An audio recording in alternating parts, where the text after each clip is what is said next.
What's the weirdest way you have ever met your partner? Story 1.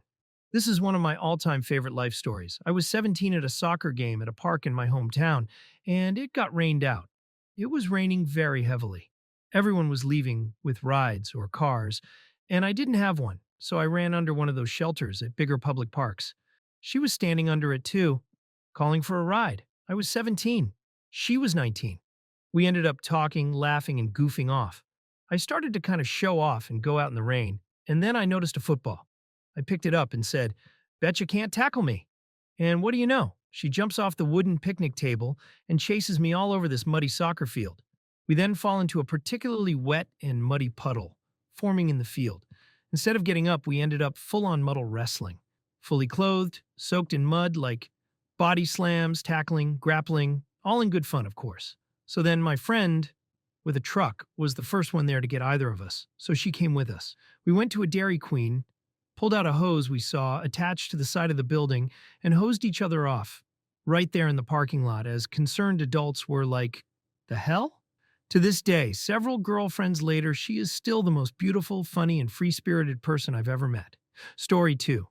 In high school, my girlfriend at the time called me from a phone she found in the girls' bathroom. She texted me all day using it. It was a Metro PC's phone, and had a free plan anyway. Later that day, the person who lost it got a new phone and their number transferred, so I was texting a complete stranger. I quickly realized it, but we became pretty good friends. After my girlfriend cheated on me, I started dating the girl who I met through the lost phone. Story 3. Had a crush on a girl freshman year who I'd always pass. She was in my dorm. And check out. She seemed like she might have either been really shy or shared mutual feelings, as she would look away and sometimes smile every time I would look at her. One night after this had gone on for a month or so, and I had already begun making plans to find out who this girl was. I was playing some video game alone in my room, might have been Demon's Souls like a boss, and I heard someone come in and plop themselves on my bed. It was this girl, my crush, who had apparently drunk a bit to get up the courage to come into my room and start talking to me. We ended up going out together that night with immediate chemistry, hooking up, and starting one of the longest, most complicated relationships I've ever had. I don't know if that's exactly weird, but I am fond of the story. Story 4. It all started with a poke. I found it amusing that you could poke someone that you aren't friends with on Facebook. So I decided to have some fun and creep out some people I've never met before. One person I poked happened to be a girl that my friend goes to school with. After she realized that she had no clue who I was, she messaged me, and I told her that I saw her on my friend's Facebook, and I just wanted to creep someone out. A few years later, it turns out we have a ton in common, and she's the greatest thing that has happened in my life so far. Story 5. I was on my last jump of the season, 17th overall. I'm addicted to skydiving. I should have chosen cigarettes. It would have been cheaper. It was her first solo jump. After only a few seconds, I can tell she is having some issues, so I try to slow down so she can catch up with me. I can't find her cord, so we grab onto each other as tight as we can, and I pull my cord. I know the automatic altitude triggered chute probably would have fired, but who knows. After the incident, I made her buy me lunch to potentially save her life. At least this is what I tell my 79-year-old grandmother, who wouldn't understand that we actually met on Match.com. Story 6. I responded in desperation to a series of ridiculous Craigslist ads for a new roommate, seeking alpha male, twins, etc., for the House of Fine Gentlemen. I didn't know what to expect, but I went to meet the future housemates. Apparently, the ads were made to be ridiculous in order to attract a housemate with a similar sense of humor. Immediately, I felt this fiery and reciprocal connection with the guy who answered the door. I filled out a sort of questionnaire which was full of talking points. We had a drink, did the house tour, and talked with the other housemate and another candidate for like 2 hours. The place was great, totally affordable, and across the street from my school or work. They picked me and I moved in 2 weeks later. The crush and I stayed in touch to arrange the moving day. And when I moved in, I was freaking out a bit because I realized that the crush was only getting worse. I wondered if I had made a huge mistake. Luckily, he worked 16-hour days, every day, and wasn't around too much in the evenings. I thought this would make the situation bearable, but I felt really bad for him. He was always exhausted. And since I was studying Marxist theory at the time, in one of our conversations on moving day, I recommended he check out a bit of Capital or the Communist Manifesto. The next day, the second day of my living there, he came home from work at 5 p.m. I saw him sitting on the couch looking like he really needed to talk. Turns out that he listened to Mark's on audiobook at work, got overwhelmed, realized that he was horribly overworked, and made the decision to leave early that day. On the third day, he kissed me. We've since moved out together and are engaged, with a child on the way. He's home by 6 most nights. Story 7 was drunk at a friend's New Year's party. His sister-in-law was there, but I was too drunk to care how I acted. I was filthy, disgusting, and an overall drunken mess. That night I slept in a side room that she was in too. I farted, not giving a crap. Then out of nowhere, she says, "That's it?" and farts louder than me. We spent the next hour farting and laughing. We started dating a week later. Story 8. My 18-year-old bi-curious French cousin came to visit me in Japan 5 or so years ago. I was the only one knowing. We were really close, even from a continent away. And I knew she'd had no chance to experiment with girls yet. What with living in the sticks and all. So, with her agreement, I looked on Mixi, the local Facebook, for a girl who'd be interested in meeting her when she came to Japan, and I soon found a nice college student who was really game. I made them meet, was their interpreter during the days they were together, and great fun was had by all during the whole process. They slept together, the Japanese chick loved it, and my cousin realized that she was straight after all. Anyway, after she went back to France, I met the Japanese girl again, and of course, we dated too. She was completely crazy, and not only in fun ways, though there were some interesting sides too. And it didn't last long, but still it's a fond memory. My cousin was deeply amused by the whole situation, by the way. Story 9. Nothing as interesting as OP for sure, but hear my little story. Bunch of years ago, I was 16 and was attending a rather large party in an industrial complex. A friend of mine hooked me up with this girl I've never met before, and due to alcohol and hormones, we started making out quite quickly. Being one of my first makeouts, I was quite ecstatic, which could explain why I didn't react to that. Feeling in my stomach. Yeah, I threw up on her. And in her mouth. We were kissing, remember? As most people would do, I profoundly apologized, helped her clean up a little, and then walked away mortified and thinking, well, first girl who kisses me and I throw up in her, I'm a retard. I tried to party but felt bad, so went home. 2 days later, she calls me up and wonders if I wanted to hang out. She had asked around and gotten my phone number from the same friend who introduced us. We hooked up and was a couple for a couple of weeks until I noticed she was a tad weird. I guess the whole throw up in mouth thing should have tipped me off, but whatever. All in all, it's nice for a 16-year-old insecure boy to get a girl, even for a few weeks. Story 10. I was going through a breakup with my previous girlfriend at the time. Pretty much one Friday morning we ended it after 4 years. That next Saturday, a friend and I decided to go make some bad decisions and go to Brazilian techno night at a dance club in New York City. We got some alcohol and some other not-so-licit substances and got ready to go, when randomly a friend texted me asking me what I was up to because she and her friend were bored and looking for something to do. We invited them along, not expecting them to actually come, because I figured she was more in the mindset of grab some food than snort underscore underscore underscore underscore at a nightclub, but they came anyway, much to my surprise. All in all, it was a very good night. Lots of Brazilian strippers in the showers. My male friend and I ended up dancing a lot with my lady friend and her friend. And we ended up calling it a night at about 6 a.m. after the club and a run to a diner. I mostly ended up dancing with my lady friend's friend, the one who would become my girlfriend. And we kind of hit it off. The next day, my lady friend and her friend want to hang out again. So my male friend and I proposed something more ridiculous. The skankiest, dirtiest, full nudity strip club in New Jersey. Also, this was the Sunday night crowd at the club. This was shortly after New Year's, so to make things better, we wore all our New Year's regalia that wasn't thrown out yet. To make things better, we decided we would be speaking in terrible British accents and pretend that we were from England and flew into New York to visit friends for the new year and simply have been drunk for the past 6 or 7 days with no recollection of where we are in America and how we got there. Still believing that it's New Year's. The strippers ended up being very interested in us. What do we sound like to you? Is a question we got a lot. And the other patrons continually bought us beer all night to show us what American beer is like. The girls went along with this whole thing, and the strippers were impressed that we somehow got American girlfriends during our short time in the country. After 2 nights of this kind of debauchery, I decided that my lady friend's friend was really something special to have gone along with all of this. Plus, she was really cute. I got to know her better. And now, 2 years later, things have calmed down a bit and gone back to normality. And in my head, I know she is the one I'm going to marry, but shh, don't tell her yet. Story 11. I student taught at a local high school my senior year of college in order to get my license to teach high school English. Much less glamorous than Bond's license to assassinate, but it's what I love to do, and it provides countless hours of enjoyment while I watch my little high schoolers do horrifically retarded crap all day. High schoolers are hilarious.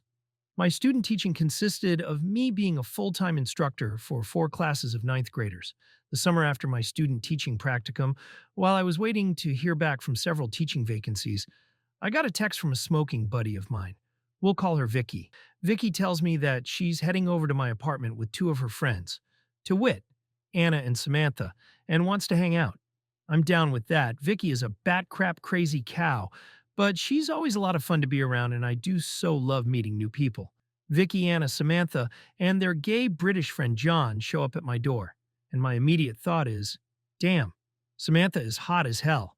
We stumble through introductions and then make our way to my room as a group in order to partake of the blessed herb. As it turns out, the 3 girls attended the high school I student taught at. Not while I was there, of course. They were all college age at the time, but it happened to be their alma mater. They asked me all sorts of little questions.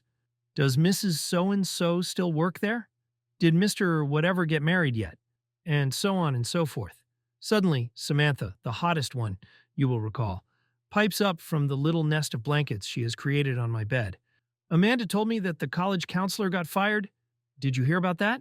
Through the haze of tetrahydrocannabinol, my mind sends forth a distress signal. We taught someone named Amanda. It shrieks, oh crap, oh crap, oh crap, oh crap. With a quiet strength that belies my inner turmoil, I turn to Samantha and say, what's your last name? Smith, she says. Why do you ask?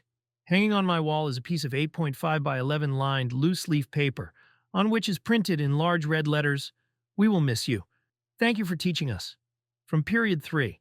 I kept it as a memento of my student teaching experience, mainly because it made me really happy when I got it.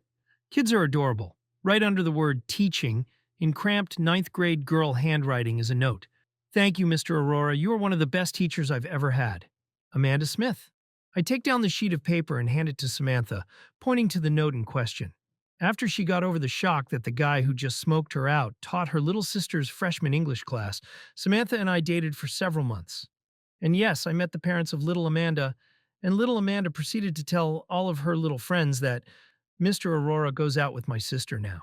As an important point of fact, Samantha looks absolutely nothing like her little sister. Story 12. One day I receive a call from what sounds like an older woman. She asked me who I am and where I live. I was confused and didn't want to answer until she told me she was the mother of her 16-year-old daughter, the same boy I was in a relationship with for over a year. Needless to say, I ended the relationship later that night when she called. I told her I was not a lesbian or a creep and that she was seriously messed up. I was also really heartbroken because I had grown really attached to the person I thought she was. Fast forward 2 years later, and I received a call from her. Things were going really well in my life, so I decided to forgive her for being a crazy mixed-up teen. We talk on the phone often, and soon old emotions start to surface. 2 years later, we move in together, and she confesses she feels more like a man than a woman. I already knew this. She sounds like a male. She dresses like one. She wrapped her breast. It wasn't news to me, but I was very supportive, and we looked at procedures for gender changes. I truly loved her, but due to the fact that she continued to lie and couldn't keep a job, we had to separate. I'm now very happy living with my boyfriend, and we are expecting our first child. It's just funny how things turn out. Story 13. Met one of my exes via a friend who had a crush on him, which I didn't know at the time, and just wanted someone to go with her to see him. She's super insecure and always needs backup. Funny when we met that she saw we were both into each other and then tried to make me look crazy by saying, hey crush, meet Llama Poo, tell Crush how you want to take over the world. I had some crazy theories back then, including lightsabers, and shyly said how I'd do so. Luckily, he had his own theory, which just sparked the convo and got my friend mad. Safe to say, we didn't stay friends too much longer, but I did end up dating that guy for a year and a half. Story 14. A few years ago, my then-boyfriend initiated a threesome between the two of us and one of his female friends. Afterward, she and I became friends, and she confessed that he had cheated on me with her prior to the threesome. He was a very manipulative guy, bordering sociopathic, we found out later, and had convinced her that things were terrible between us. She understood him, and I never did. He wanted to be with her but couldn't leave me because I would kill myself. Blah, blah, blah. When she met me, she realized that none of this was true. The guy just wanted to get some on the side. Needless to say, we both wrote him out of our lives. She and I have been intimate many times since, although not exclusive to each other. So goes the odd story of how I met my girlfriend. Story 15 while ago, a close friend who had Kleinfelters and was a TV cross-dresser and later TS, wanted to go to a TV and TES bar to meet some of his friends and was afraid to go by himself because he read in the news that there was a rash of violence against cross-dressers in that area, so I went with him. At the bar, he starts talking to another TV, and during the conversation, a woman comes by who turned out to be his younger sister and came along to protect him. She was thin and petite, but brought pepper spray and knew judo. She was feisty. We talked for a while at the bar and dated for almost a year. She was dating me and mostly other girls. After a while, she decided that she was really gay, and being bi and dating a guy was weirding her lesbian girlfriend, so we called it off. Story 16. So I was at the subway with my friends, and there were also 4 people I had never met before. One of them was really cute, and I noticed him as he was running around with ice cubes down his pants. Then out of sheer luck, one of my friends happened to know one of the people he was hanging out with, and I, for some reason, decided to poke him on my way out. I never would have had the guts if the other two didn't know each other. Now I was expecting him to just stand there in a state of what the hell, but he goes after me claiming that no one pokes him and leaves unpoked. We started talking and getting to know each other and have been inseparable ever since. Story 17. I met my girlfriend in college in a most interesting way. She was best friends W/a girl, let's call her M, who I was friends/friends with benefits with who I went to college with. This other girl, S, used to come to my school for the weekends and parties. One night we went to a party at a fraternity house. She comes up to me, I've met her a handful of times, and says, "I'll screw you if you can find a bathroom." Start walking around and making out W/her at the party. Eventually making my way inside the fraternity house. I was allowed because I was in another fraternity on campus, and found the first open bathroom, bent her over the sink, and bam, awkwardness ensued. Meanwhile, M finds out, not happy. Says we're not allowed to do that anymore. 1 year later, M is dating my roommate, and we're finally allowed to hook up. Dated for 4 years. Until she broke my heart. Story 18. This is my first semester in college, and at orientation I made a group of friends I thought were awesome, but they slowly started treating me badly and being douches in general. I'm a straight girl who likes hanging out with guys more than girls. I was feeling really lonely, so I decided to join something to meet more people. I looked up some organizations, and literally 30 minutes later went to my first fencing practice. While there, a guy helped me with the basics while I explained my sudden desire to join. It was in the middle of the semester when this happened. He laughed, saying that they didn't deserve my friendship. He asked me to be his girlfriend last week on our 4th date. I couldn't be happier.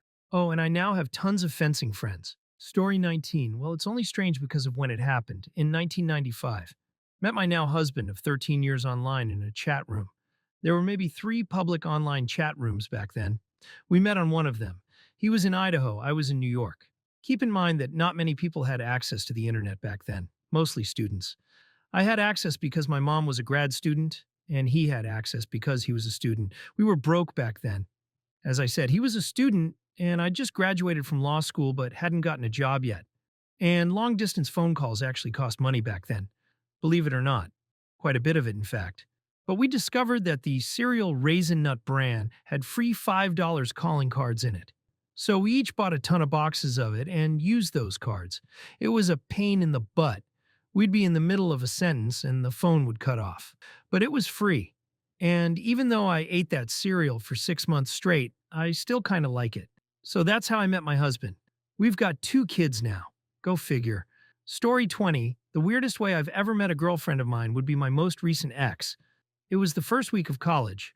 In my senior year, I was in my apartment starting a normal Friday night of drinking with some friends when we realized that we wanted some more people over.